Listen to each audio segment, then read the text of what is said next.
Admitting failure. Hi, I'm Craig Duck, President and Missionary of the Fellowship of Christian Firefighters, here with today's daily briefing. We're going to be talking about mistakes. We're going to be talking about failure. You know, it's difficult for today's firefighters and first responders to admit defeat. We want to be able to get in there and do the job. We're type A personalities.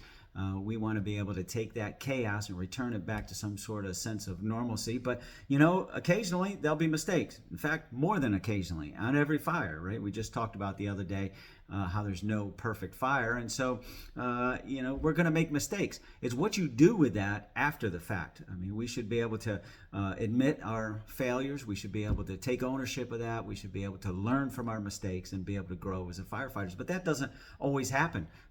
People will make excuses, and I've heard some pretty wild excuses of why they made that mistake rather than just owning up to it. On one fire we went to, our company was special called. It was a difficult fire, and I remember as we crested the hill and were coming to the fire, we could see it through the roof, and the incident commander said, "Hey, Engine 10, is that you in the distance? Get in there and put that fire out." And so it was difficult. We had to do some crazy things, but we ended up getting to the second floor, and we put that fire out. Afterwards, there was a big critique that we were involved in. That was the next tour, and so we all went down to the battalion chief's office and had this critique. And so we were listening to all the critiques and the different things, and it seemed like some people were just reading the order book or the training manual about what they did. And finally, one of our firefighters said, "Hey, are we talking about the same fire?" Because the one we went on, there was a boatload of mistakes. We even made mistakes, and we took ownership for the things that we did.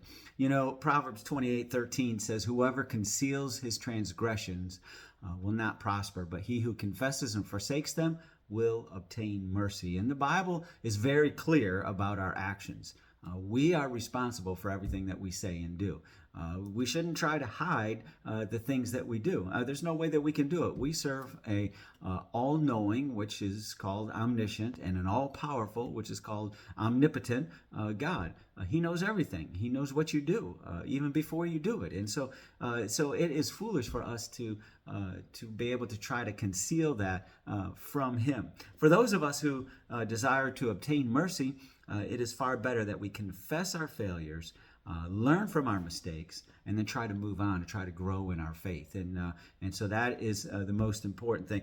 God desires for us to have a personal relationship with Him, one that we communicate back and forth. We communicate to Him through prayer, and He communicates to us through when we read His Word. And so He wants that relationship, a thriving relationship. And so we have to admit our failures, and we have to admit our shortcomings to God, because when we compare ourselves to God, there is absolutely no comparison whatsoever. And so it's better to do that. So our prayer today is, Lord, give me the strength and courage today to honor You in everything I do around the station You have called me to. Encouragement.